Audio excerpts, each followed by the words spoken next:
অভিশাপ, এই অভিশাপ শব্দটি হয়তো সকলেই শুনেছেন। বহু প্রাচীন যুগ থেকে, বহু প্রাচীন কাল থেকেই এই অভিশাপের বিষয়টি চলে আসছে, যা আমরা বিভিন্ন পৌরাণিক কাহিনী, বিভিন্ন পৌরাণিক ইতিহাস বা পৌরাণিক গ্রন্থ পড়লেই জানতে পারবো। আমরা সকলেই ঋষি মুনিদের অভিশাপের কথা শুনেছি, যে ঋষি মুনিরা কিভাবে ক্রোধান্বিত হয়ে অভিশাপ দিতেন, সেই অভিশাপের ফলাফল কতটা ভয়ানক, কতটা তৎক্ষণাৎ ফলিত হতো, তা আমরা পৌরাণিক কাহিনী পড়লেই জানতে পারবো। এই অভিশাপের কবল থেকে কেউ নিষ্কৃতি পায়নি, সেটি দেবতা হোক কিংবা অসুরই হোক না কেন। তবে এই অভিশাপ শব্দটির অর্থ কি? খুব সাধারণভাবে বলা যায়, কেউ ক্রোধান্বিত হয়ে, কেউ দুঃখিত হয়ে, কেউ লাঞ্ছিত হয়ে অন্যের খারাপ চাওয়া, অন্যের সর্বনাশ কামনা করাই হচ্ছে অভিশাপ। অনেক সময় দেখা যায় দোষীদের সঙ্গে সঙ্গেও নির্দোষীরাও এই অভিশাপের শিকার হয়েছেন। পুরাণে আমরা দেবযানীর অভিশাপের কথা শুনেছি ভীষ্মকে অম্বার অভিশাপের কথা। নন্দী দ্বারা দক্ষকে অভিশাপ, দক্ষ চন্দ্রদেবকে অভিশাপ দিয়েছিলেন। ইন্দ্রকে অভিশাপ দিয়েছিলেন দুর্বাসা মুনি। আমরা সকলেই গান্ধারীর অভিশাপের কথা জানি, যে গান্ধারী কিভাবে শ্রীকৃষ্ণকে অভিশাপ দিয়েছিলেন, রামচন্দ্রকে অভিশাপ দিয়েছিলেন বন্ধদরি। আর এই সমস্ত কিছু পৌরাণিক ইতিহাস ঘাঁটলেই জানতে পারবো। কিছু কিছু অভিশাপ রয়েছে যেগুলো বংশ পরম্পরায় চলে আসে, যেমন কিছু রাজবংশের, কিছু জমিদার বংশের কাহিনী পড়লে জানতে পারবো তাদের বংশে চলে আসা কিছু অভিশাপ।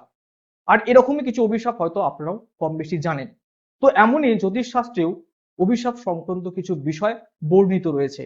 আসলে জ্যোতিষশাস্ত্রে এমন কিছু যোগ বা এমন কিছু দোষের কথা বলা হয়েছে যেগুলি অভিশাপের সঙ্গে যুক্ত। সকলে হয়তো শাপিত দোষের নাম শুনেছেন। জ্যোতিষশাস্ত্রে শাপিত দোষকে একটি অশুভ দোষ বলে মনে করা হয়। জন্মকুণ্ডলিতে শনি এবং রাহু একই রাশিতে একটি বিশেষ স্থানে অবস্থান করলে শাপিত দোষ হয়ে থাকে। এই শাপিত কথার অর্থ হচ্ছে অভিশাপ। এই অভিশাপ কি না, পূর্বজন্মের খারাপ কর্মের বা পাপ কর্মের ফলস্বরূপ প্রাপ্ত অভিশাপ।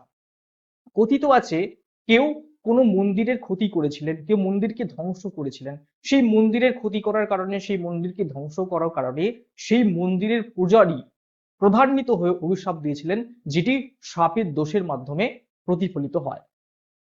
তো জ্যোতিষশাস্ত্রে এরকম আরেকটি যোগের কথা বা দোষের কথা বলা হয়েছে, যেটিকে বলা হয় পিতৃদোষ। আজকে পিতৃদোষ নিয়ে আলোচনা করব। পিতৃদোষ মানে এই নয় যে পিতার দোষ বা পিতার ক্ষতি। পিতৃদোষ হচ্ছে পিতা বা পিতৃস্থানীয় ব্যক্তিদের দ্বারা প্রাপ্ত অভিশাপ। কথিত আছে পূর্বজন্মে আপনি পিতা বা পিতৃস্থানীয় ব্যক্তির কোনো ক্ষতি করেছিলেন, বা পিতা বা পিতৃস্থানীয় ব্যক্তিত্বকে আঘাত দিয়েছিলেন বা দুঃখ দিয়েছিলেন, যার ফলে সেই পিতা বা পিতৃস্থানীয় ব্যক্তি ক্রোধান্বিত হয়ে, দুঃখিত হয়ে আপনাকে অভিশাপ দিয়েছিল, যার ফল এই পিতৃদোষের মাধ্যমে ফলিত হয়। যাদের জন্মকুণ্ডলিতে এই পিতৃদোষ থাকে, সেই ব্যক্তি, সেই জাতক বা জাতিকা পিতৃ সুখ থেকে বঞ্চিত হতে পারেন। পিতৃ সুখ থেকে বঞ্চিত হওয়া মানে পিতার মৃত্যু নয়, পিতার সঙ্গে সম্পর্ক খারাপ হতে পারে, পিতার সঙ্গে দূরত্ব তৈরি হতে পারে, পিতার হেলথের প্রবলেম হতে পারে, জীবনে চরম বিপর্যয় নেমে আসতে পারে।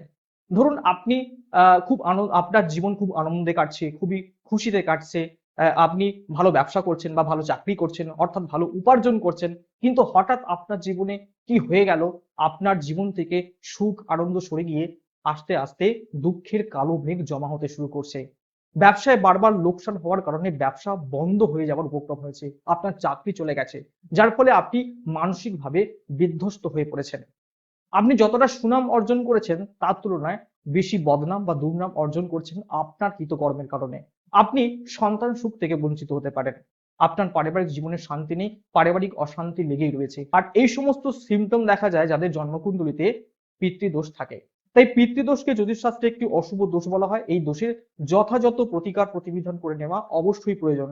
আজকে আপনাদের কাছে পিতৃদোষ নিবারণের একটি বৈদিক পাওয়ারফুল বিধি শেয়ার করব। তবে সবার আগে পিতৃদোষ জন্মকুণ্ডলিতে কিভাবে হয় সেটিকে আমাদের জানা প্রয়োজন।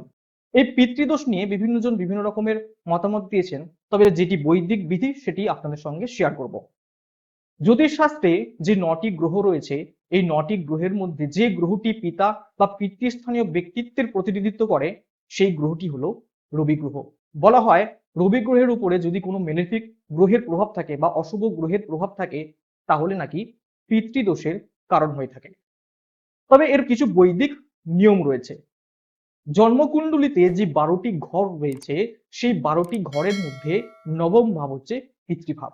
এই নবম ভাবে যদি রবি থাকে এবং এই রবির সঙ্গে যদি শনি, রাহু বা কেতু থাকে তাহলে পিতৃদোষ হয়ে থাকে। দ্বিতীয়ত, ভাবোদ্ভাবম অনুযায়ী নবম ভাবের নবম ভাব হচ্ছে লগ্নের পঞ্চম ভাব। এই পঞ্চম ভাবে যদি রবি থাকে এবং পঞ্চমস্ত রবির সঙ্গে যদি শনি, রাহু বা কেতু থাকে তাহলেও পিতৃদোষ হয়ে থাকে। এই পিতৃদোষের কারণে হেলথের প্রবলেম হতে পারে, কর্মক্ষেত্রের সমস্যা, অর্থনৈতিক সমস্যা, জীবনে উন্নতি হতে চায় না, মান সম্মানের হানি হতে পারে, গুরুজনদের থেকে আশীর্বাদ পাওয়া যায় না, গুরুজনের অনাদরের শিকার হতে পারেন, পিতা বা পিতৃস্থানীয় ব্যক্তিত্বের কোনো হেলথের সমস্যা আসতে পারে। তাই এই দোষের যথাযথ প্রতিকার প্রতিবিধান করে নেওয়া অবশ্যই প্রয়োজন। এর জন্য আপনি কি করবেন? প্রত্যেক অমাবস্যায় অশ্বত্থ বৃক্ষের নিচে ঘিয়ের প্রদীপ জ্বালিয়ে 7 বার প্রদক্ষিণ করবেন, পিতৃপুরুষদের উদ্দেশ্যে ক্ষমা প্রার্থনা এবং আশীর্বাদ প্রার্থনা করে।